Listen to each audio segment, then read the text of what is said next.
Alors j'ai dit que c'était comme ça que j'allais le faire, je me suis installé pour qu'il puisse rester déverrouillé et je me souviens du jour comme si c'était hier, tout le monde était dehors pour le petit déjeuner et il se déplaçait dans la file d'attente pour aller chercher leur nourriture et quand tout le monde est retourné dans sa cellule, il est temps qu'elle se ferme.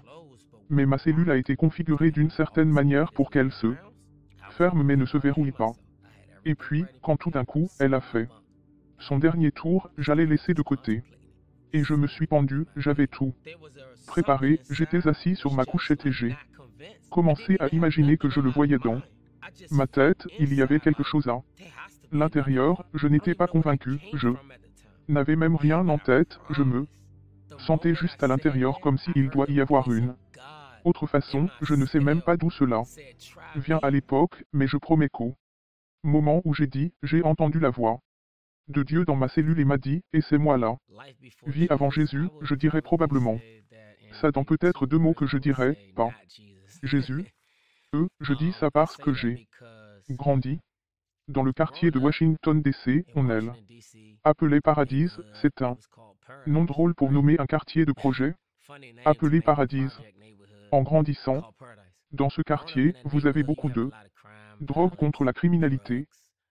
Pas de gagne comme dans DC, c'est plus comme des quartiers, donc quel que soit le quartier ou la rue d'où vous veniez, c'était un peu votre truc, ce que vous représentiez, mais ça vient toujours avec la même chose, vous savez, c'est absurde, le même drame, la même mentalité vicieuse, des crabes dans un panier, c'est vrai. J'avais ma mère, mon père, mes deux sœurs.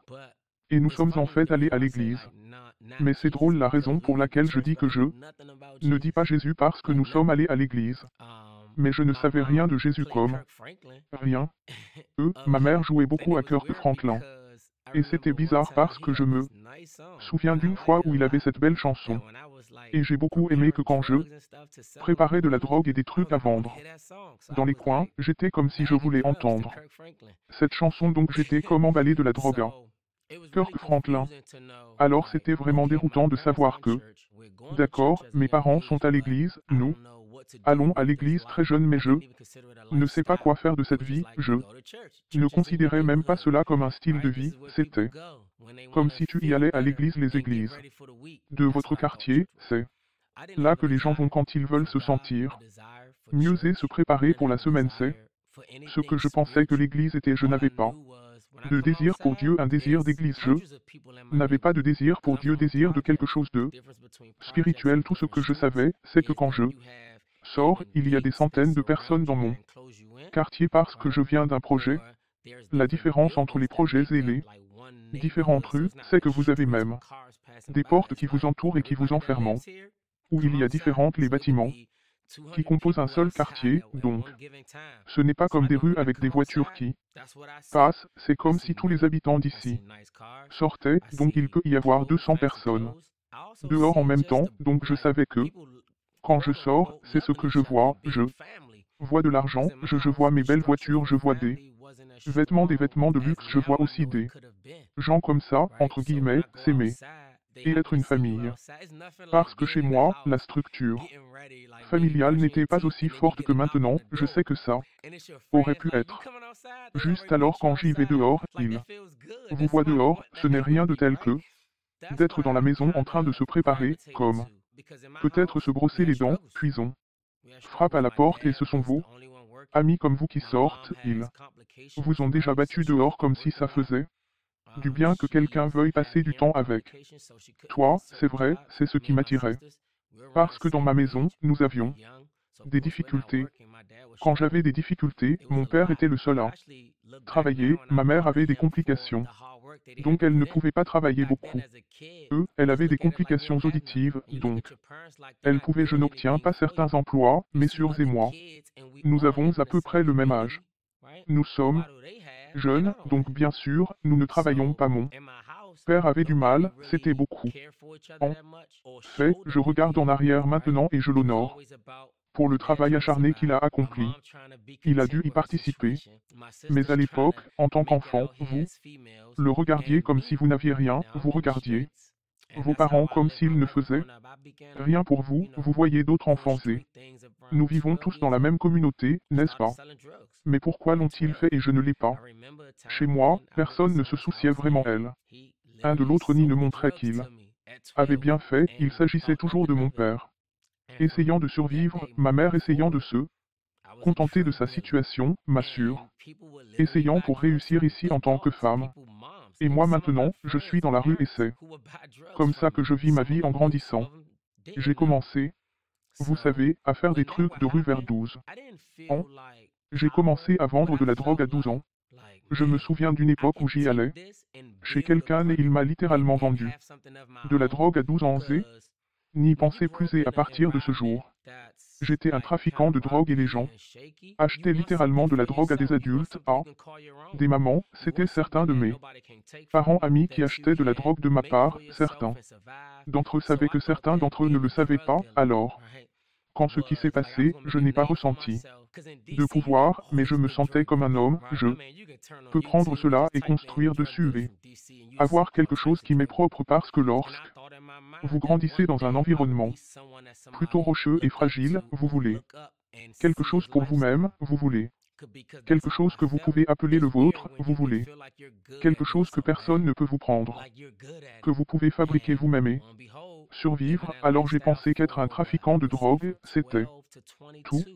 C'était comme si j'allais me faire un nom parce qu'à Washington, il y avait tous ces gros trafiquants de drogue, c'est vrai, je veux dire, tu pouvais ouvrir YouTube et taper simplement trafiquant de drogue de Washington et tu verrais tous les types de trafiquants de drogue et j'ai pensé dans mon esprit qu'un jour, je serai quelqu'un que quelqu'un admirera ou regardera et verra son style de vie. Pourrait être parce que c'est comme ça que je sentais que c'était bizarre quand on peut se sentir doué pour faire quelque chose de mal comme on l'est. Et voilà, je vis ce style de vie pendant ce que je dirais de 12 à 22 ans. 10 ans d'affilée, ça m'a rattrapé. J'essaie de faire tout ce que je peux pour me faire un nom. J'avais tous mes amis, j'ai littéralement, je leur ai appris comment bien vendre de la drogue. Je me souviens d'une fois où je suis allé à la fenêtre de mon meilleur ami. Eux, ils vivaient au premier étage et j'ai dû tendre la main à travers la porte noire de la fenêtre parce que c'est comme si je bloquais des portes dessus parce que je suis dans les projets et quand vous êtes dans un mauvais quartier, ces portes sont là. Parce que vous êtes dans un mauvais quartier et que quelqu'un peut simplement grimper par votre fenêtre. Alors ils mettent ces portes en acier noir autour ta fenêtre donc j'ai dû passer ma main par là et taper sur cette fenêtre et j'étais comme es-tu? Essaie de gagner de l'argent, je vends de la drogue maintenant, viens avec moi et je l'ai acheté dans l'équipe et tout mon autre amis et nous vendons de la drogue mais nous vendons de la drogue, tu dois maintenant protéger ce qui t'appartient parce que tu as d'autres personnes qui n'aiment pas ce que tu fais. Tu as d'autres personnes qui te regardent et te voient dans un sens et maintenant tu as de l'argent et ils aiment vouloir prendre ce que tu as donc nous avons dû arrêter de porter des armes donc je portais une arme à feu. De 12 ans un enfant de 12 ans portait une arme à feu je me faufilais avec des armes à l'école. Je roulais avec des armes à feu le but comme à 12 ans, je ne peux pas imaginer maintenant à 12 ans. Comme voir un enfant de 12 ans marcher et le voir et il a une arme sur lui. Je ne pouvais pas imaginer ça mais c'est ce que je faisais en essayant de protéger ce qui était des mines. Et quand vous portez une arme, vous êtes même enfermé avec où vous devez l'utiliser. Et dans mon cas, il y a eu une situation où je l'ai utilisé, j'ai utilisé une arme à feu pour tuer quelqu'un. À 22 ans, je regarde en arrière maintenant et je regrette cette situation. Avec tous ceux que j'ai en moi, je vois tellement de façons dont cela aurait pu se passer. Mais c'est arrivé. Je comprends maintenant que tout le monde a une décision à prendre, tu n'es pas obligé de faire quoi que ce soit. Tu sais, dans ces moments-là où tu as l'impression que je dois juste faire ça, j'aurais aimé que quelqu'un me dise non, tu ne le fais pas. Non, tu ne le fais pas. Il y a toujours des options. Il y a toujours des options en fonction de votre environnement, il vous parlera et vous dira comment faire. Je réfléchis à comment réagir et à l'époque, je n'avais pas choisi le bon environnement et cela m'a amené à prendre la vie de quelqu'un. Je me souviens d'une époque où j'étais enfermé Et je parlais de ma situation à quelqu'un et ils m'ont regardé et a dit que ce n'était pas normal. Et j'ai pensé que c'était une réponse étrange. Que je leur raconte mon histoire, je me disais que ce que tu veux dire, ce n'est pas normal, il est comme si. Tu le racontais comme si tu devais le faire comme si c'était normal, comme si c'était normale réaction à quelque chose. Et c'était comme si les gens ne se promenaient pas avec des armes. Ce n'était pas une chose normale de bien faire. Et ça m'a frappé. Et j'étais comme si ce n'était pas la norme, ça m'a en quelque sorte réveillé à ce moment-là. Mais maintenant je suis enfermé et je risque une peine d'emprisonnement à perpétuité pour meurtre au premier degré. Et je suis assis dans cette cellule. En réalité, un homme a été frappé dès que ces portes mécaniques ont commencé à bouger elles-mêmes et cela fait comme un bruit d'accrochage comme. Et puis ils font boum, ça claque. Pour te le faire savoir. Mais tu ne peux pas produire ouvert, tu ne peux pas t'en sortir, tu es là. Et j'étais assis là comme waouh. Je suis là. Je suis confronté à une décision dans mon vie où je pensais prendre le contrôle maintenant. Je n'ai aucun contrôle dans ma vie. Je pensais que ce que je faisais de ma vie était ce qu'il fallait faire, mais maintenant je suis ici face à ma vie et je n'ai aucun contrôle. Et je suis assis là à réfléchir. La prison est si bruyante, c'est si bruyant en prison. Imaginez, 120 personnes, au moins une personne parlant à quelqu'un, cela fait 60 conversations. En même temps, c'est si chaotique, c'est difficile de penser que c'est difficile d'aimer. Détends-toi, c'est juste du bruit toute la journée. Alors je suis assis là, essayant de réfléchir. Essayant de réfléchir à ma vie, mais il y a tellement de confusion, je suis assis sur mes fesses et je me demande comment je me suis retrouvé dans cette situation. Comment ma vie est arrivée là quand je pensais simplement que là où j'ai grandi et les choses qui se passaient, c'est ce que je devais faire, mais maintenant je suis confronté à cette décision et le problème est que tu te sais spécial ou tu sais comme Dieu vous distingue alors que vous êtes le seul à être habituellement déprimé pour des choses que les autres semblent s'en tirer. Mais à ce moment-là, je ne pensais pas comme ça. J'essayais de sortir de là parce que, dans mon quartier, les gens trouvent un moyen de s'en sortir en pensant à la façon dont j'étais à l'époque. Lorsque vous étiez enfermé pour un meurtre ou une accusation violente impliquant la mort de quelqu'un, vous savez, ils disent que c'est la chose la plus difficile de condamner quelqu'un. Alors mon esprit était comme si je pouvais m'en sortir. Et j'étais assis sur ma couchette, pensant simplement comment vais-je gagner dans cette situation, comment vais-je m'en sortir. Deux choses me sont venues à l'esprit, j'ai dit que je ne voulais pas passer le reste de ma vie en prison, ce n'est pas une option, je ne vais pas tomber, ce n'est pas comme ça que je pensais que mon histoire allait se dérouler, ce n'est pas comme ça que je pensais que les gens parleraient de moi, et que mon nom serait transmis dans les rues, j'étais comme non, et je ne voulais pas revenir et devoir vivre de la même manière et potentiellement devoir continuer à faire ce genre de choses que je n'étais pas. Je ne voulais pas ça non plus, alors je ne voulais pas non plus un pour me suicider non plus, alors j'ai dit que je savais comment je pourrais gagner, je vais juste me suicider. Et j'y ai pensé et c'était logique. Cela avait du sens, pas parce que je traversais beaucoup de douleur, de stress ou de dépression, avait du sens parce que je voulais toujours avoir le contrôle au point où j'étais prêt à me suicider, juste pour pouvoir toujours garder le contrôle de mon destin, et j'étais convaincu parce que c'est ce que ferait la fierté. La fierté vous rend convaincu des choses qui tu crois que tu peux contrôler.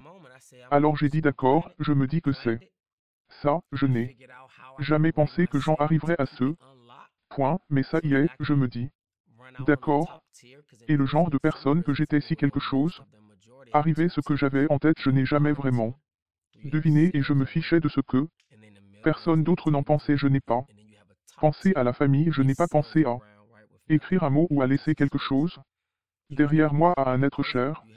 J'ai eu un fils à l'époque qui avait 2 ans, je ne pensais pas à lui, j'étais juste comme ça, c'est comme ça que je veux que mon histoire soit étrange parce que je regarde en arrière maintenant et je me demande comment ai-je pensé que gagner me prenait la vie.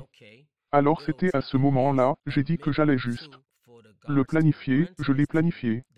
J'ai compris comment je pouvais m'organiser pour le garder déverrouillé afin de pouvoir atteindre le niveau supérieur, car en prison, certaines prisons n'importe où la plupart ont deux niveaux, vous avez un niveau inférieur, où vous avez des ventes et au milieu, il y a comme des tables où les gens mangent, puis vous avez un niveau supérieur, ils vendent tout autour, sans rien au milieu, juste un espace.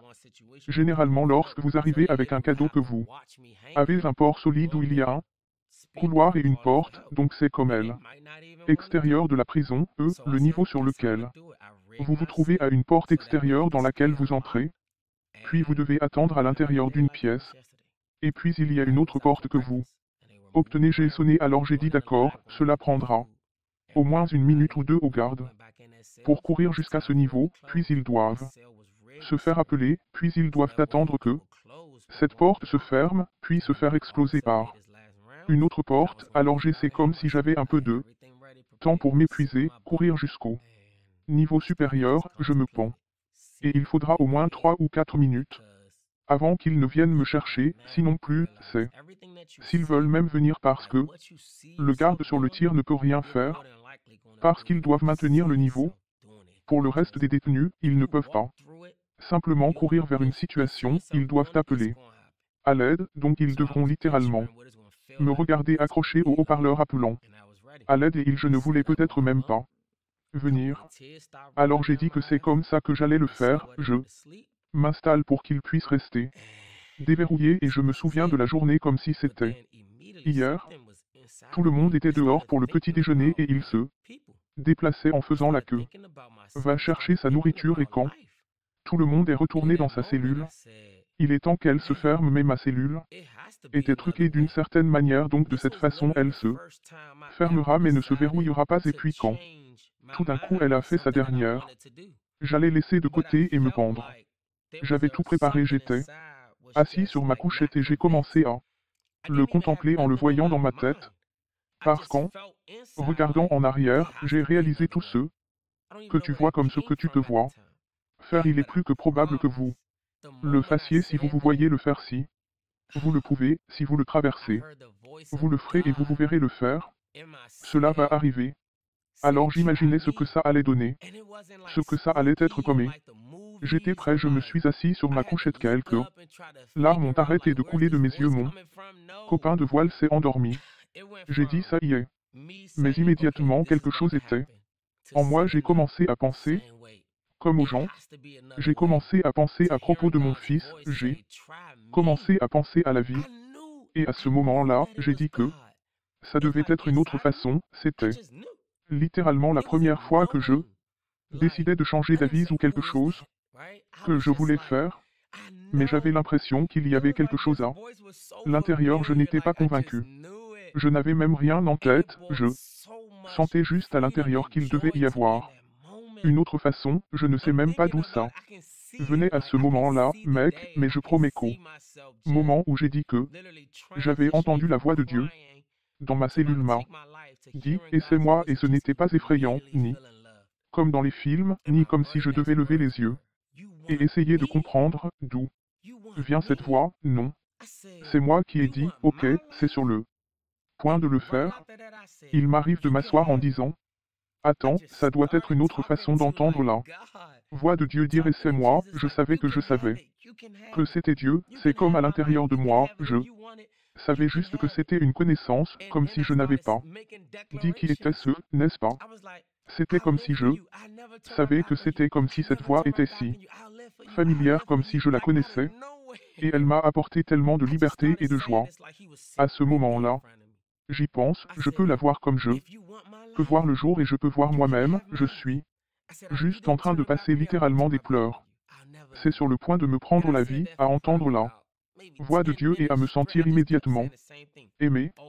Et mes tout prochains mots étaient tu me veux, j'ai dit que tu voulais ma vie. Et juste après, j'ai dit que tu pouvais l'avoir. J'ai commencé à parler comme Dieu. Je parlais à Jésus comme si tu pouvais l'avoir, tu peux l'avoir, tu peux avoir ma vie, tu peux l'avoir si tu le veux, tu peux l'avoir. Et puis j'ai commencé à faire des déclarations J'étais comme si je vivais pour toi, je ne me retourne jamais. Je te tourne le dos, je ne te tourne jamais le dos. Je suis parti pour toi, je suis parti pour toi comme sorti de nulle part. J'ai juste commencé à dire ça comme s'il était assis juste là en face de moi. J'ai dit si tu veux ma vie, tu peux avoir la mienne. J'ai dit que tu ne m'avais pas tourné le dos, je ne te tournerai pas le dos. Je ne te quitterai jamais et j'ai dit que pendant probablement environ 10 minutes d'affilée, j'ai juste continué à dire la même chose encore et à travers mes larmes asséchées, les sentiments qui m'enlèvent la vie sont partis. Et je suis resté assis là et je louais juste Dieu. Et la prochaine chose que vous savez, c'était l'heure de sortir le matin pour des douches matinales et j'ai couru vers le téléphone et j'ai appelé ma mère et je lui ai dit ce qui venait de se passer. Et elle se réjouissait et louait Dieu de ma vie devant Jésus, aucune joie parce que regardez ce moment et la joie que j'ai ressentie sachant que Dieu aime. Dieu n'aime pas une figure religieuse, je parle de Dieu, pas d'un sermon qui est revenu à mon Dieu, comme s'il était venu me dire l'enfer et m'a dit de me juger comme un meurtrier. Je suis en prison pour meurtre. On pourrait penser que quelqu'un comme ça mérite de mourir. On pourrait penser que la réponse de Dieu à quelqu'un qui enfreint sa loi ou commettant quelque chose comme ça, il passerait à côté d'eux et choisirait quelqu'un d'autre qui est apparemment plus digne ou un meilleur candidat et j'y repense et je dis juste que je n'avais pas de questions comme pourquoi moi. Au début, ces questions sont venues un peu plus tard. Mais à ce moment-là, je pensais que tu es si bon. Le gars avec qui je suis allé à l'église pour m'asseoir là et essayer de ne pas m'endormir et de regarder tout le monde prier et te louer et tu sais prêcher sur toi comme si tu étais vraiment réel et que je suis vraiment bon. J'étais étonné qu'il veuille de moi et je me sentais tellement aimé. Et j'ai réalisé que ma vie avant Christ n'avait pas le véritable amour. Elle ne l'avait pas parce que maintenant je sais ce que c'est. Oui, tu as une famille qui t'aimait. Ils font de leur mieux mais je parle de cet amour sans jugement qui prend votre place. Type d'amour vous connaissez. L'amour qui comprend où vous êtes. Et c'est où vous êtes. Ma vie avant Christ était pleine de beaucoup d'anxiété, stress, comparaison. Je me compare tout le temps aux gens parce que dans le quartier où j'ai grandi, tu as un statut, c'est un statut partout, tu as des gens populaires, tu as des gens qui gagnent de l'argent, tu as tes athlètes, tu as un statut tout autour de toi. Donc te comparer, c'est facile et c'est simple, c'est ce que tu fais et tu essaies d'être meilleur ou tu sais traîner avec des gens qui font le bien. Donc ma vie sans Christ, j'ai fait face à beaucoup de comparaisons, je ne me contente pas de qui j'étais, je ne savais même pas qui j'étais mais en Christ. Maintenant me trouver ce jour-là c'est comme savoir où j'étais et se révéler à moi. C'est comme si Dieu lui-même m'acceptait et me voulait. Comme maintenant, tu veux faire la vie avec moi. Tu veux que je sois à toi comme maintenant jusqu'au bout. Comparaison par la fenêtre. Parce que dois-je me comparer à qui que ce soit maintenant car quand Dieu lui-même dit qu'il m'accepte maintenant, ils acceptent cette partie, je lutte avec ça même en Christ la comparaison. Je ne me suis pas comparé mais elle. Acceptation, mon ennemi est venu contre moi forte avec ça, il littéralement maintenant je sais que je regarde en arrière. Je savais que c'était lui, il planterait littéralement des pensées pour dire que oui, tu dis. Mais tu vas quand même mourir comme si ta vie ne battrait rien comme tu vas toujours mourir. Dieu vient de te sauver pour que tu puisses mourir et aller au paradis comme si tu ne vivrais pas longtemps. Tu n'allais pas avoir une vie bénie. Tu dois quand même payer pour ce que tu as fait. La honte, que la culpabilité et cette condamnation sont venues un déluge. Immédiatement après le salut parce que j'ai commencé à penser à tout ce que j'ai fait et à ce qui m'a amené à Prince. Donc je suis toujours en prison et je fais toujours face à cette accusation et maintenant j'ai Jésus donc je dois faire face à ce que j'ai fait avec Jésus et j'ai eu du mal à croire que son acceptation était comme complète. J'ai eu du mal à croire que toutes les émotions de culpabilité et de honte n'étaient pas réelles parce que cela semblait réel. Ces sentiments donnaient l'impression que Dieu t'aime. Mais tu as payé et je vis avec ça presque tout mon temps en prison. Je pensais que Dieu m'avait sauvé mais il avait quand même besoin d'exiger une sorte de restitution de ma vie et je ne pouvais pas vivre libre. Je ne pouvais pas vivre libre en lui, j'ai gagné, je ne servirai pas Dieu, je louerai Dieu, j'aime Dieu. J'aime les gens, je suis un témoin pour lui. Puis je vais moi-même me battre. Et me cogner la tête comme avec un marteau, comme un jambon invisible. Déchirant mes pensées, je connaissais son amour, était réel parce que dans mon cœur c'est comme le même moment qui s'est produit. J'ai vécu ce moment chaque jour, je peux sentir sa présence avec moi, je savais qu'il était avec moi, mais quand il s'agissait de mes pensées, je pensais que ce n'était pas comme une corrélation. C'est comme si je le savais, mais mes pensées disaient quelque chose de différent.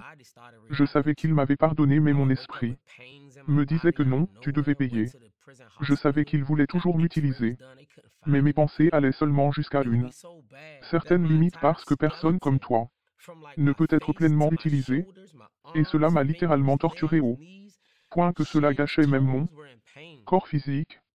J'étais tellement honteux et coupable que mon corps a commencé à réagir. Je me réveillais avec des douleurs dans mon corps. Mon corps sorti de nulle part est allé à l'hôpital de la prison. J'ai fait des radiographies, ils n'ont rien trouvé. Ce serait si grave que tout mon squelette, de mon visage à mes épaules, mes bras, mes doigts, mes jambes, mes genoux, mon menton, mes orteils souffraient. Je ne pouvais pas même me promener dans la prison. Je ne pouvais pas sortir pour manger, parfois je devais rester dans mon lit, je devais me procurer mon compagnon de cellule pour me faire sortir en douce de la salle des enfants parce que j'avais trop mal pour marcher. Et quand vous vous blessez en prison, ce n'est pas une bonne chose, parce que ce sont des gens qui s'en prennent à eux. Comme les gens qui ont blessé, vous avez des gens qui se droguent en prison, vous avez des gens qui font partie de gangs et ils recherchent des gens faibles pour pouvoir. Priez donc si vous êtes blessé, ils s'en fichent si vous êtes chrétien, ils s'en fichent si vous prêchez dans l'église ou dans l'église en prison, ils s'en moquent parce que s'ils sont en un gang, ou s'ils se droguent, ils doivent même obtenir leur dose, rembourser quelqu'un à nous faire ce qu'ils doivent faire pour leur jeu et ils vont choisir la cible la plus facile. Donc si je me promène en boitant et avec des béquilles, alors ils peuvent facilement en profiter, donc je n'allais pas manger dehors parfois, parce que je ne voulais pas avoir peur que mon corps le soit, je devrais littéralement pleurer pour m'endormir, tellement je souffre criant à Dieu comme si tu me sauvais, pourquoi est-ce que je vis ça si tu m'aimes réellement comme tu le dis? Pourquoi cela ne disparaît-il pas comme je m'en souvenais parce que je lis un mot, bien sûr qui entre dans ma Bible certaines choses me venaient à l'esprit et je demandais à Dieu, comme lorsqu'il a dit à Paul, combien de choses il devra souffrir pour son nom, alors je me suis dit, est-ce que je souffre pour ton nom, est-ce pour cela que signifie souffrir ton nom? Dieu ne répondait pas. Il était silencieux. Donc me voilà toujours chargé de cette charge, je parle aux gens de Jésus, mec, je vis ça dans mon corps et Dieu ne m'a pas répondu, je n'entends pas ça. Voix, plus comme s'il parlait avant. Je pense qu'il est parti parce que dans mon esprit, j'ai calculé, si quelque chose t'arrive alors je veux dire que Dieu l'a fait et il n'est pas là. Comme si ça n'était pas réparé alors il n'est pas là. Comme je le calcule si quelque chose ne va pas, s'est produit ou quelque chose de mal se produit. Alors Dieu est parti faire autre chose et il permet que cela se produise et il ne veut pas que cela se produise, c'est ce que je pensais parce que je n'avais toujours pas assez d'expérience avec lui comme il m'enseignait à ce moment-là. Je me plaignais à Dieu en pleurant, en m'agitant. Je l'ai probablement insulté, je les ai encore grandis, j'ai probablement dit certaines choses à Dieu. Et je ne me souviens pas d'une fois où il a répondu. C'est calme, je n'étais pas habitué à ça, j'étais habitué à lui, bonjour, comment tu vas? Et tu me parles et nous en parlons, je lis le mot et il parle, cela me révèle. Maintenant, je vis ça, je ne frappe rien. Je fais réaliser quelque chose qui se passait mais sans qu'il parle, j'ai réalisé que j'étais encore capable d'avoir la foi parce que je regardais en arrière et je me remettais même en question une fois mec. C'est comme si je revivais ça bien. Je peux ressentir l'émotion, je me demandais pourquoi tu n'as Pas arrête et je me demandais. Si tu es en colère contre Dieu et que Dieu semble être parti, il t'a sauvé. Et il est parti, il t'a sauvé et tu sais qu'il est parti. À la personne suivante pour dire. Pourquoi n'as-tu pas arrêté d'y aller si fort pour lui, je me demandais. Pourquoi tu continues à jeûner, à prier, et à adorer Dieu, à prêcher, à servir et à conduire les gens à Christ? Pourquoi tu y vas toujours si fort et j'ai réalisé que dans ces moments où il ne parlait pas, c'était comme si étrangement, je devenais plus amoureux de lui, parce que j'ai réalisé que dans ces moments où j'entends sa voix, c'est amusant, c'est excitant, cela apporte de la joie, mais parfois, quand il était je ne parlais pas, je voyais vraiment de quoi j'étais fait en lui si je fais vraiment ça pour lui. Et j'ai pu savoir que je le fais pour lui. Et ce n'est pas juste un moment qui s'est produit et je suis juste super excité et je vis dans cette euphorie et c'est intense. Parce qu'en ce moment je la traverse. Et même jusqu'à ce jour, j'ai toujours ces mêmes complications dans mon corps, la douleur est là mais je l'ai toujours dans mon corps. Ça s'est amélioré depuis, mais c'est toujours là.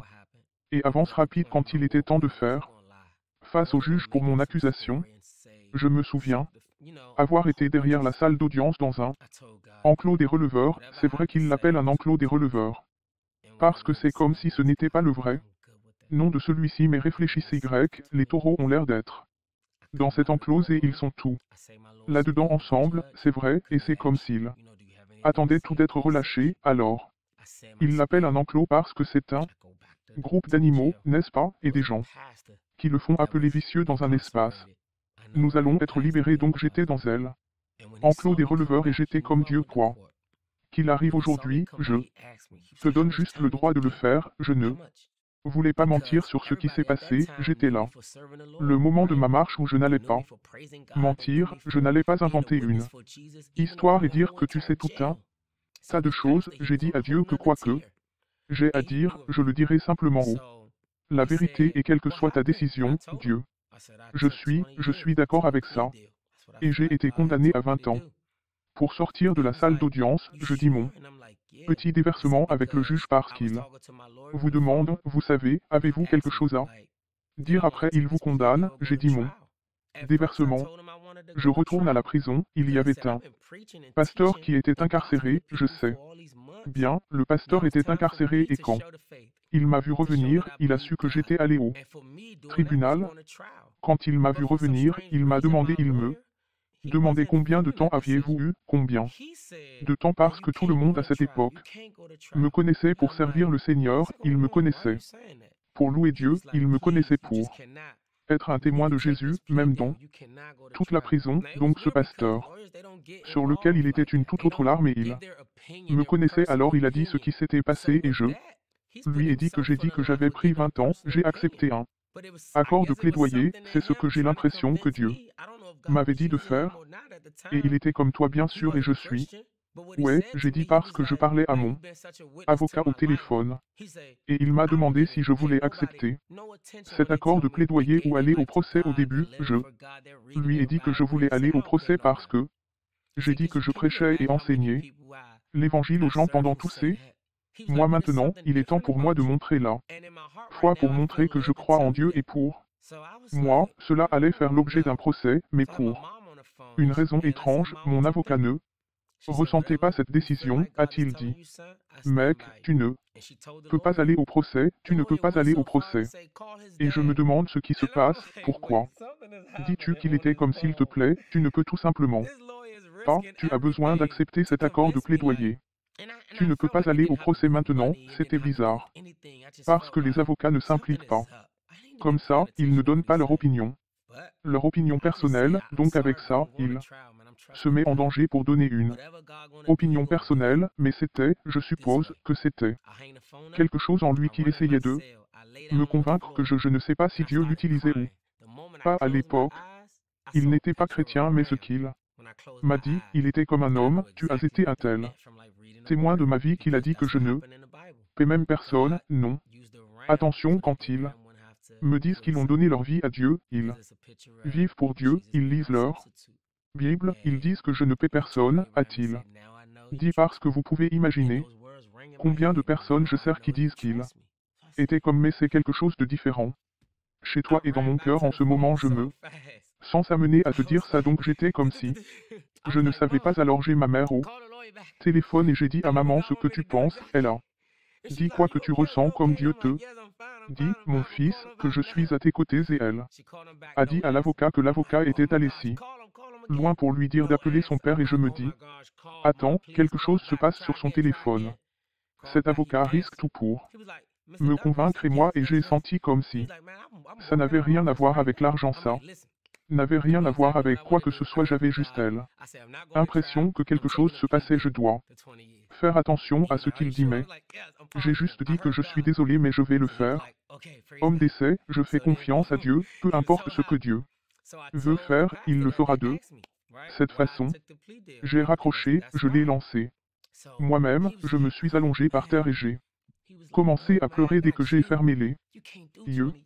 J'ai vu une photo d'un bélier.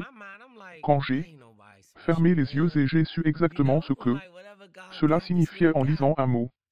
Parce que c'est ce qui s'est passé dans la Bible, Dieu a utilisé le bélier pour qu'Abraham n'ait pas à tuer son fils, parce que c'est une image de Jésus en train de se substituer et il a dit à Abraham qu'il a dit maintenant je sais que tu me fais confiance et ces mots résonnent dans ma tête maintenant je sais que tu me fais confiance alors j'ai dit que j'ai couru vers le téléphone si vite. J'étais comme si maman rappelait Éloi. Je sais ce que Dieu veut de moi faire exactement.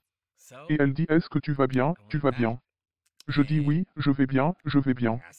Mais rappelle-la maintenant. Elle l'a rappelé, pas de réponse, je dis. Oh mon Dieu, appelle-les, appelle-les.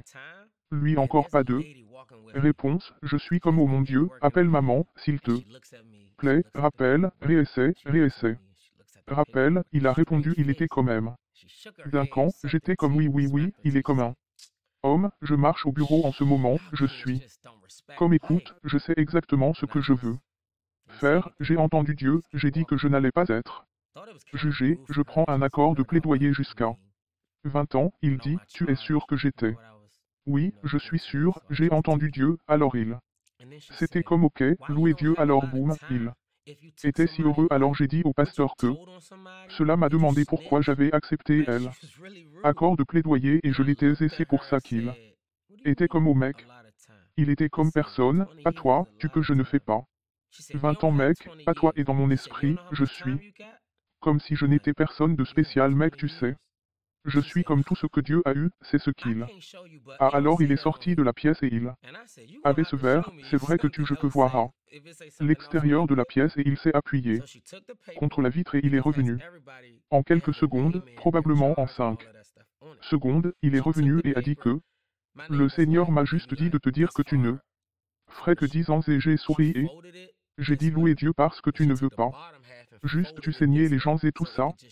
Alors j'ai dit louer Dieu j'ai reçu cette louange Dieu merci mec merci.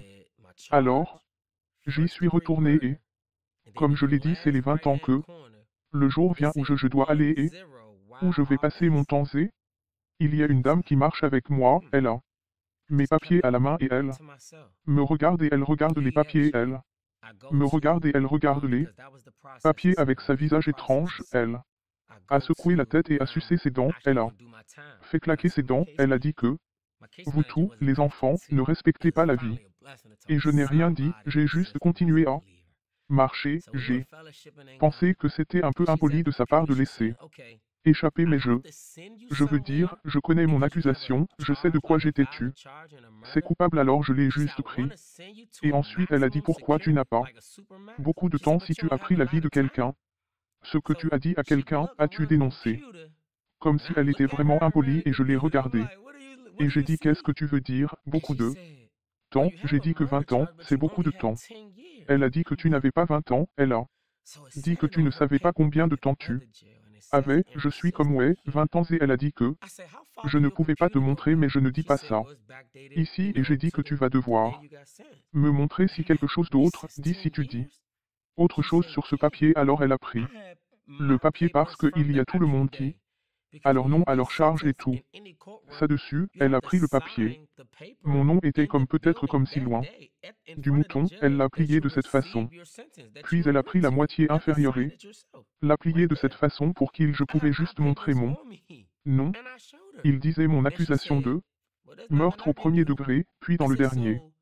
Point droit, il disait un AN0. J'étais comme eux, je l'avais gardé.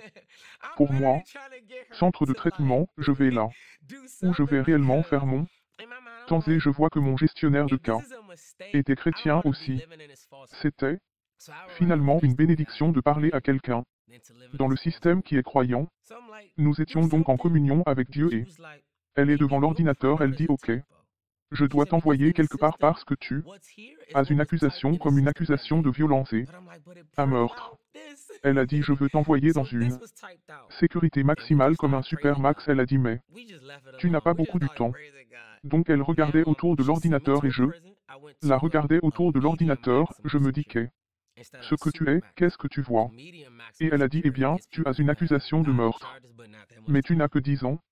Donc c'est écrit sur son papier de retour dans elle. Autre prison et ça le dit dans son système. Ici, je dis jusqu'où remonte ton ordinateur. Elle a dit eh bien, c'est antidaté, tu sais, au jour où tu as été envoyé et je suis. Comme si ça faisait 10 ans, elle a dit ouais, j'ai mes papiers à partir du jour même, car lorsque vous êtes condamné dans une salle d'audience, vous devez signer le papier dans le bâtiment ce jour-là, devant le juge, où vous recevez votre sentence, que vous l'acceptez, vous devez le signer vous-même sur place. J'ai mon des papiers sur moi et je lui ai montré.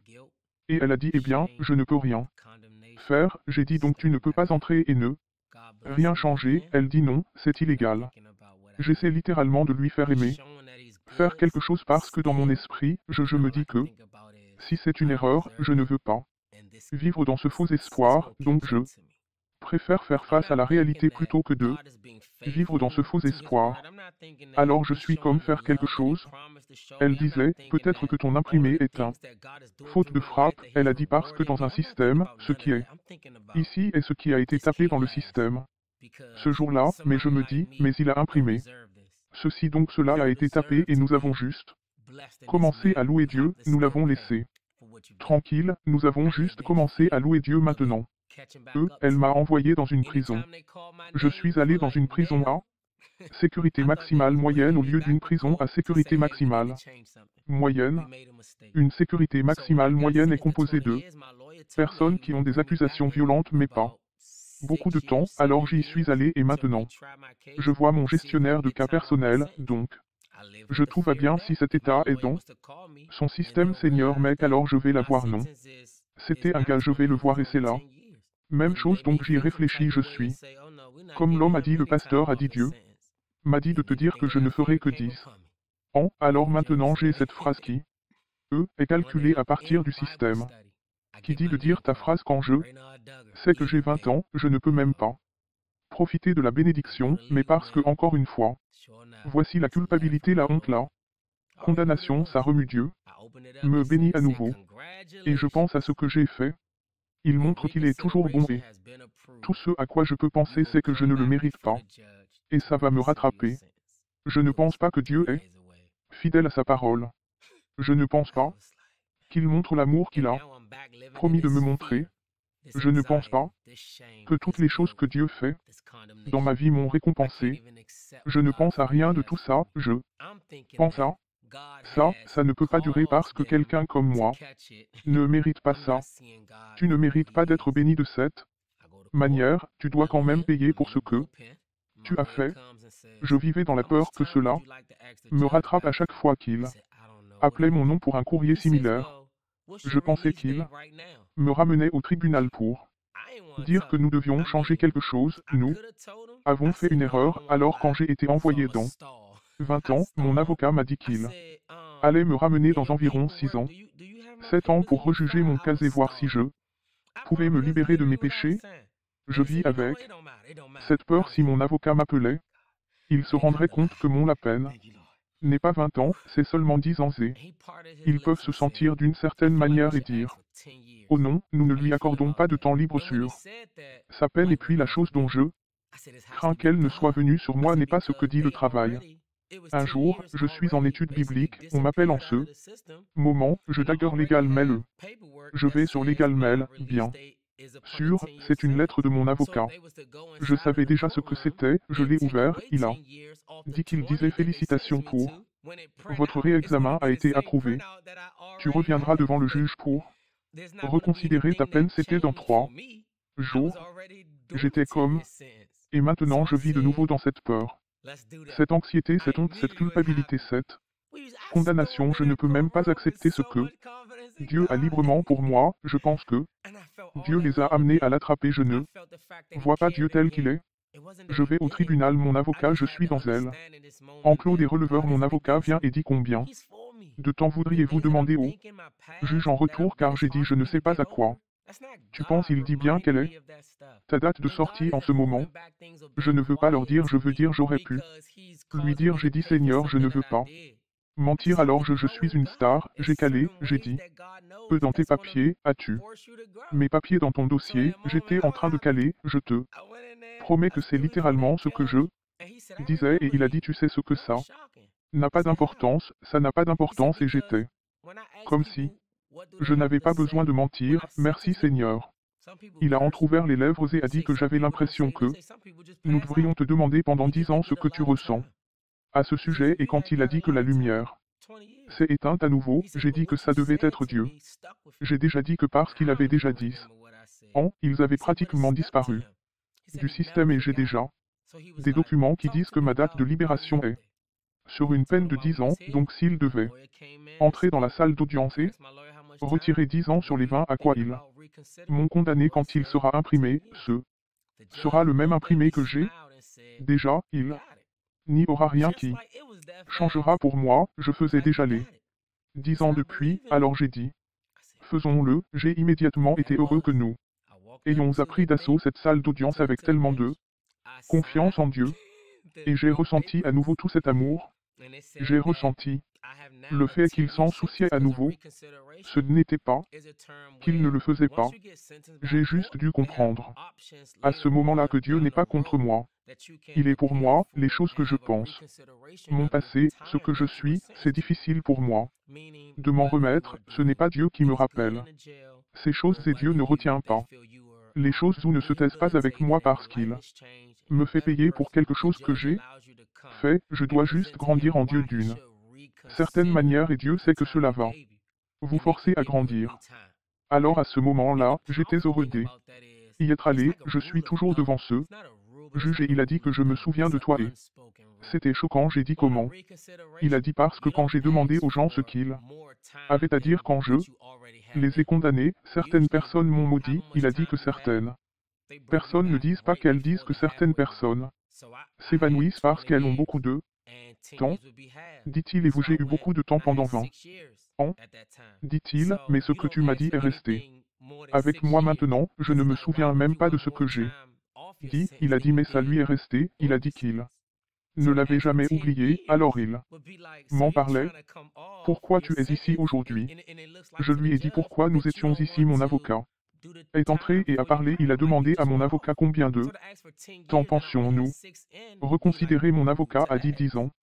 Le juge m'a regardé, a souri et a dit que tu l'avais compris comme ça, c'était si rapide qu'il était comme si tu l'avais compris, il a dit je crois en toi, j'ai dit waouh, et c'est là que j'ai marché jusqu'au bon, j'ai signé les nouveaux papiers, et ils ont dit que j'avais maintenant une peine de 10 ans, parce que de réexamen est un terme selon lequel, une fois que vous avez été condamné par le tribunal, ils ont des options plus tard, pour lesquelles vous pouvez faire appel et reconsidérer votre peine pour laquelle vous avez été condamné, c'est-à-dire si vous faisiez de bonnes choses en prison ou si vous il semble que tu es réhabilité et que ta vie a changé et que tu es une meilleure personne.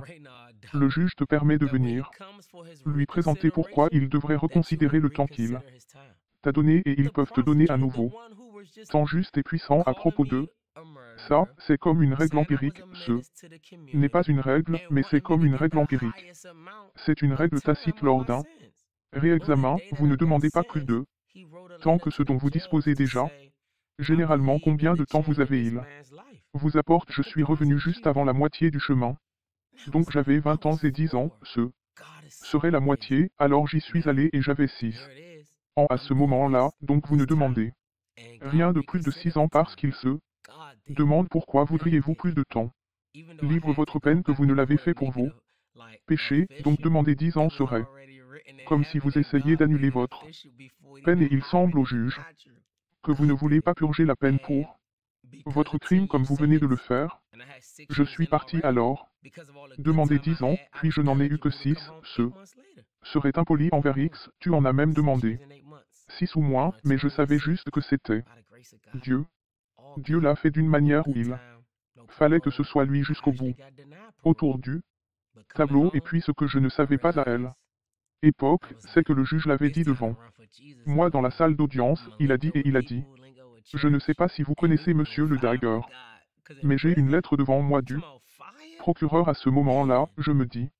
Oh mec, qu'est-ce qui va se passer maintenant? Il a dit que je vais te le lire, c'était court. Mais en gros, c'est ce qu'il a dit, le procureur a écrit à mon avocat et au juge, sans que je le sache. Après j'ai été condamné à 20 ans. Il y a 6 ans, il m'a dit d'accepter cette lettre comme une recommandation au nom de Renard Dagger que lorsqu'il viendra pour son réexamen, vous reconsidérerez son temps. Le procureur, celui qui venait de me traiter de meurtrier disant que je étais une menace pour la communauté et voulant que je reçoive le plus de temps pour mes péchés le jour où j'ai été condamné, il a écrit une lettre au juge pour dire que je crois au changement dans la vie de cet homme. Le procureur et moi étions comme j'étais abasourdi, Dieu est tellement incroyable maintenant, voilà, je fais ça. Cette fois et Dieu a reconsidéré le moment où Dieu a fait que l'homme ne l'a pas fait même si j'ai dû retourner au tribunal et le rendre officiel, c'était déjà écrit au ciel et Dieu l'a rendu officiel avant même que cela ne se produise dans le naturel. Dieu l'a fait, et à cause de la peine de 10 ans et j'ai déjà passé 6 ans à cause de tous les bons moments que j'ai passés, j'étais éligible pour rentrer à la maison 8 mois plus tard quand je suis rentré à la maison, 6 ans et 8 mois sur 20, sans par la grâce de Dieu, Dieu tout entier, pas de bons moments, pas de libération conditionnelle, on m'a en fait refusé la libération conditionnelle, mais en rentrant à la maison, je réalise que j'étais comme s'il était temps de courir pour Jésus. Ici, malin cas avec les gens, le jargon de l'Église et nous je vais tirer pour Dieu parce qu'en prison, pour mon pompier, la raison pour laquelle Dieu a fait répandre son nom dans toute la prison en utilisant ma vie est à cause du feu de Dieu qui était à cet endroit.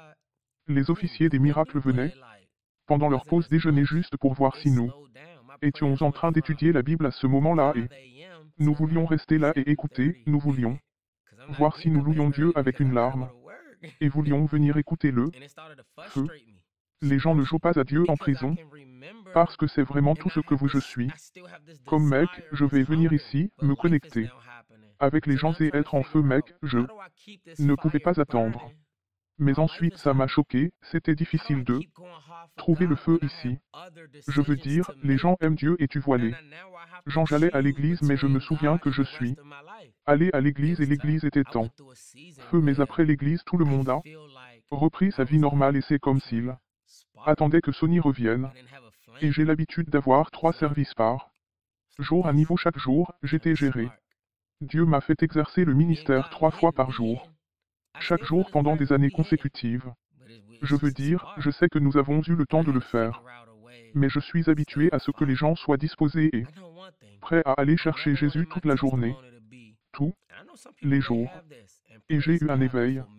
Mais j'ai aussi dû m'arrêter et penser que d'accord, Ray, tu étais dans cette situation où tu avais du temps et maintenant je me rends compte que ce n'est peut-être pas que les gens ne sont pas en feu pour Dieu mais la vie étouffe leur feu parce qu'ils sont occupés et même dans ma propre vie, j'ai commencé à voir que j'avais un travail, je me suis marié, Dieu a eu un enfant. Et maintenant je suis occupé et c'est comme les habitudes et les choses que je faisais pour Dieu. Je n'ai pas fait de fenêtre mais c'était comme si ce n'était pas autant que ça a ralenti mes prières sont passées de 5 heures du matin à 7h30, parce que je ne me lève pas aussitôt, parce que je dois aller travailler. Et ça a commencé à me frustrer, Spirituellement parce que je peux souviens-toi et ceci, j'ai toujours ce désiré. Cette fin mais la vie est en train de se dérouler alors. Maintenant j'essaie de comprendre comment puis-je garder ce feu allumé pendant que la vie se déroule. Comment puis-je continuer à travailler dur pour Dieu quand j'en ai d'autres des décisions à prendre et maintenant je dois choisir entre Dieu et le reste de ma vie. C'était dur. J'ai traversé une saison où j'avais l'impression d'essayer d'allumer. Je n'avais pas de flamme. C'est comme si c'était comme ça d'essayer d'allumer. Moi et Dieu, nous frappons, je ressens toujours sa présence, nous frappons, mais ce n'est qu'une étincelle. Et j'ai dû trouver un moyen de rester en feu.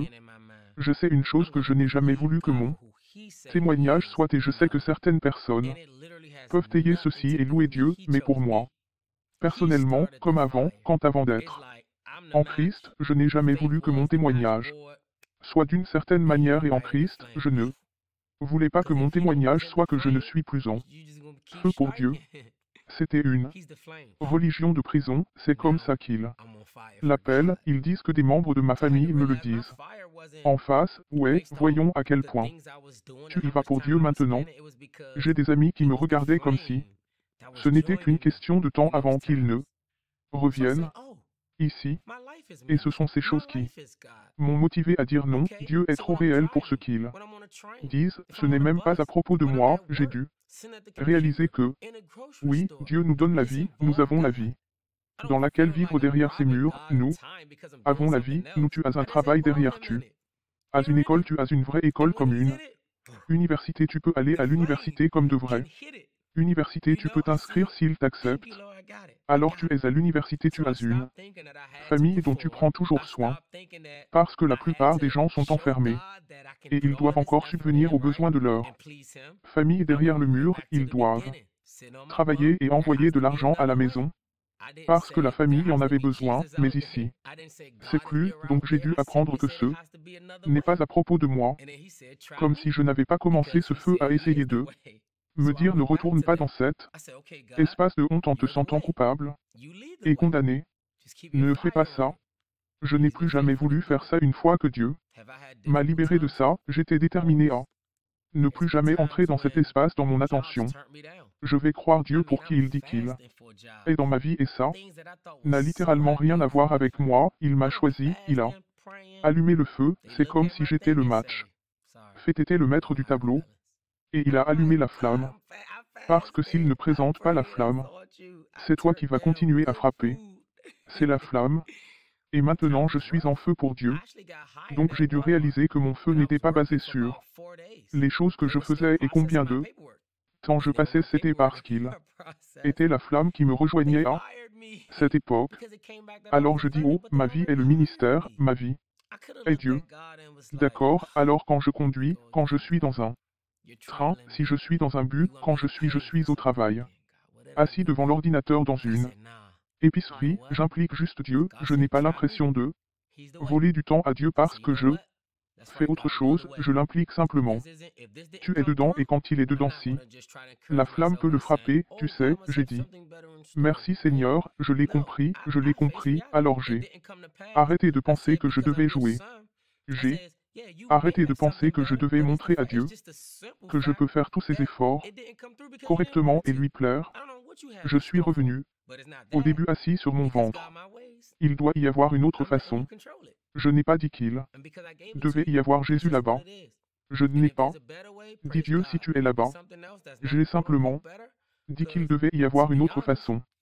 Et puis il a dit essayez-moi parce qu'il a dit qu'il était le chemin. Alors je suis revenu là-dessus. J'ai dit ok mon Dieu, tu es la voie à suivre, tu ouvres la voie, garde juste ton feu dessus. Il a été fidèle pour le faire.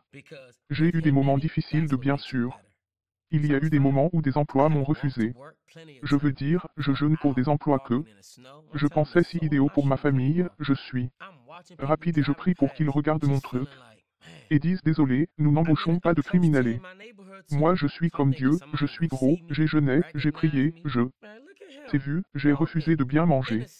Les temps étaient durs, j'ai été embauché chez Walmart et j'ai travaillé pendant environ 4 jours, ils étaient encore en train de traiter mes papiers, puis lorsque mes papiers ont été traités, ils ont été virés.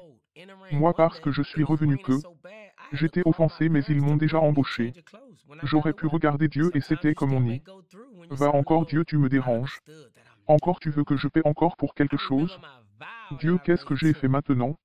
J'ai dit non, tu sais ce que Dieu a dit, et c'est moi, c'est le chemin, alors j'ai dit que tu sais ce que c'est vrai, Dieu, tu es le chemin si ce n'est pas le cas, si cela ne se réalise pas, je ne vais pas simplement essayer de m'encourager en disant oh mon Dieu, doit avoir quelque chose de mieux en réserve. N'est-ce pas? Non, je fais face à la réalité, cela ne s'est pas produit, j'ai dit parce que je suis ton fils, j'ai dit ouais, tu as peut-être quelque chose de mieux. Mais c'est le fait, c'est juste un simple fait que ce n'est pas le cas. J'arrive parce que tu ne le voulais pas, je ne sais pas ce que tu me réserves, mais ce n'est pas parce que Dieu, mes voix, je te laisse le contrôler. Et parce que je te l'ai donné, c'est exactement ce que c'est et s'il existe une meilleure façon de louer Dieu et si c'est quelque chose d'autre qui n'est pas, entre guillemets, meilleur parce que, pour être honnête, Walmart aurait pu être meilleur qu'une autre opportunité, mais simplement parce qu'une opportunité différente semble différente de ce que vous pensez être la meilleure opportunité, je préférerais avoir celui que Dieu dit que je suis censé avoir parce qu'avec lui dedans, c'est ce qui le rend meilleur donc j'allais. Bien j'ai dû marcher pour aller au travail plusieurs fois pendant 1 heure en marchant dans la neige. Une fois l'âme de ma chaussure je suis sorti, je regarde les gens passer, j'ai l'impression d'être un homme dans lequel je suis aussi proche de mon quartier. Donc je pense que quelqu'un va me voir. Me reconnaître mec, regarde le marché dans la neige, c'était plutôt embarrassant. Mais je me suis de nouveau redressé et j'ai dit, Dieu, tu contrôles ma taille. J'ai marché pour aller au travail. Je dirais environ 4 ou 5 mois. D'affilée dans la neige, dans le froid et sous la pluie. Un jour, il pleuvait tellement que j'ai dû appeler mes parents pour qu'ils m'apportent, moi des vêtements de rechange quand je suis arrivé au travail parfois. Tu peux encore passer quand tu sers le Seigneur mais j'ai compris que je n'y retournerai pas je me souviens de mon vu que je lui ai fait j'ai dit que je ne partirai jamais vous et moi voulions dire cela parce que si Dieu était Dieu pour moi et me sauvait comme il m'a laissé aller. Où puis-je aller et maintenant je vis pour le Seigneur, je suis à la maison depuis 6 ans maintenant. Je crois que je suis à la maison plus. Je peux regarder en arrière et dire que j'ai purgé ma peine. Je suis à la maison depuis plus de jours que je n'y étais. Et Dieu a continué à être fidèle. Réalise que quand tu es appelé par Dieu, et quand il t'appelle, peu importe ce que personne ne doit dire, c'est sa voix qui compte. Parfois, j'y repense encore et je dis que quelqu'un a perdu la vie pour que je puisse être sauvé. Je ne comprends pas. Mais ce n'est pas vraiment à moi de l'obtenir. Parce que c'est je suis là et c'est arrivé je l'accepte. Je prie pour tous ceux avec qui j'ai croisé je prie mais je sais que Dieu a appelé pourquoi il m'a pleinement appelé, cela se déroule toujours mais je sais il ne m'a pas abandonné, il m'utilise toujours et je le suis. Je peux dire que je suis béni. J'ai beaucoup eu du mal à me qualifier de béni parce que je ne me sentais pas béni. Je me sentais comme un meurtrier pour être honnête même si je sais qu'il m'a sauvé. Je me sentais toujours comme un criminel, je me sentais toujours comme un meurtrier parce que même si sa présence était réelle, ce que je faisais semblait également réel et j'avais toujours l'impression de vivre avec cette question qui restera sans réponse sur le pourquoi. Mais une question à laquelle j'ai obtenu une réponse était quand je a dit qu'il devait y avoir une autre façon. C'était lui. C'était Jésus. Quand il a dit et c'est moi. Je fais littéralement ça tous les jours. Mec depuis 6 ans je l'ai juste essayé. Je les ai juste essayés et je ne laisse pas. Le bien des moments me font oublier que chaque jour, il veut que je l'essaie parce qu'il y a quelque chose de nouveau chaque jour qu'il veut me montrer. Donc je ne laisse pas les bons jours me donner l'impression d'être arrivé. Je me réjouis, je suis content mais je m'assure de continuer à le chercher avec diligence et de l'essayer. Qu'est-ce que tu as aujourd'hui et je ne laisse plus le découragement, je ne laisse plus les mauvais jours. me décourager, me donner l'impression qu'il m'a quitté, parce qu'il me dit toujours d'essayer en cela. Aussi, donc, ma vie avant Jésus n'est plus comme elle est maintenant. Sa présence a été tout pour moi. Et j'ai réalisé qu'une fois qu'il est entré dans ma vie, mon identité a changé, j'ai dû vraiment accepter que les gens essaient de me rappeler qui je suis. Mais je devais réaliser que, quand tu deviens une nouvelle créature et Jésus, c'est réel, et c'est comme ça que je vis ma vie, je vis ma vie de cette vérité, de ces deux mots. Chaque jour, je vis, je me tiens sur deux mots du pied gauche. J'essaie du bon pied sur moi. Et je m'en tiens à cela, et je suis reconnaissant. Non Reynard d'avoir eu la chance de partager un moment avec la famille de la personne qui a perdu la vie, qui a été un désir de masse, mais la réponse est non. Si la famille regarde en ce moment, si des amis connaissent peut-être cette personne dans cette vie, s'ils regardent en ce moment, que pouvez-vous leur dire, je regarde en ce moment, je dirais que je sais que vous voudrez peut-être l'éteindre. Vous l'avez probablement encore regardé. Parce que Dieu vous fait toujours le regarder. Je dirais que Dieu ne soit pas en colère contre Dieu, ne soit pas en colère contre lui. Dieu a des projets qui dépassent les heures. Et je sais que me voir, devoir, me regarder quelqu'un qui est responsable, d'avoir pris la vie de quelqu'un qui tu aimes, c'est la dernière chose à laquelle tu pensais être confronté. Et je ne vais pas rester ici et essayer de te faire sentir mieux, ou d'essayer d'apaiser toute colère que tu pourrais avoir. Tu as le droit d'être en colère. Tu as le droit d'être bouleversé et élevé. Je veux dire ceci. Mes excuses ne suffisent pas. Je regrette cette décision. Je n'avais pas de haine dans mon cœur. Pas d'animosité, il n'y avait rien en moi qui voulait qu'il meure en particulier. C'était un moment qui s'est produit. Et si cela apporte un quelconque réconfort, une réponse, je dirais que j'ai le plus profond regret, et que j'aimerais que cela ne se soit jamais produit. Mais je crois aussi que Dieu avait un plan, même dans cette situation. Et si vous ne pouvez tout simplement pas vous retourner et entendre, pendant encore une seconde, parce que quand je dis cela, il m'est difficile de comprendre comment j'ai été sauvé et que quelqu'un n'a perdu la vie. Pendant que je l'ai dit, on m'a immédiatement rappelé que c'est l'histoire du salut, que Christ est mort pour que nous soyons sauvés, et je sais qu'il peut être difficile d'avoir de mes nouvelles, mais la vérité, peu importe de qui elle vient, est toujours vraie. Son décès peut être le salut. Pour beaucoup, Dieu a travaillé, et est toujours prêt à travailler à travers sa vie, à travers sa vie, avec des esprits connectés à cela, oui, il y en avait. Traumatisme, à la source, mais Dieu a transformé le traumatisme en témoignage, que sa vie et l'histoire du salut de Dieu à travers ce qui s'est passé, peuvent conduire de nombreuses personnes à Christ. Non seulement cela, mais sachez simplement que ma prière a toujours été, qu'en son absence, Dieu soit présent pour votre famille, et je crois de tout mon cœur que c'est le cas, et que cela continuera, que le salut est venu dans votre maison, et que la présence du Seigneur reposera avec vous et que votre maison sera sauvée, afin que quand tu penses à ton bien-aimé, la joie du salut y est associée. Je prie pour que tu puisses recevoir ce Reynard qui est Jésus pour toi. Jésus mon pote. Ok. J'ai besoin de mon copain couchette.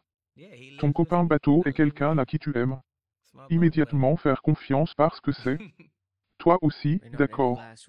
Tu ne le connais peut-être pas par une sorte de peinture, mais maintenant vous vivez ensemble. Donc c'est comme quand je l'ai rencontré, je n'en sais rien, mais je suis comme si tu étais là maintenant. Nous vivons cette vie ensemble, toi mon pote, moi, nous partageons tout ensemble. Prenons soin les uns des autres. Et oui, il vit avec moi et je vis avec lui. Petit bug près. Ce n'est pas un dernier mot pour les personnes qui regardent votre témoignage en ce moment. Je dirais de l'essayer. Si ces mots fonctionnent pour moi, je sais qu'ils vont transcender et travailler pour vous. Et à quoi cela ressemble de l'essayer, c'est simplement de lui permettre d'être celui qu'il a dit qu'il serait. Écoutez les circonstances, les situations, nous avons toutes des choses. Mais une chose à propos de Dieu, une chose à propos de Jésus, il est le répond. Quand j'ai dit qu'il doit y avoir une autre voie, si tu penses à une autre voie, c'est Jésus, il est comme ça. Si tu as besoin de sortir de quelque chose, si tu essaies d'entrer dans quelque chose, si tu as besoin que tout ce qui se passe dans ta vie aille droit au but, soyez réparé. Si vous avez besoin de salut, écoutez, il est le seul moyen. Et cela prouve que parce qu'il fera ses preuves, ma chance de le faire, vous verrez.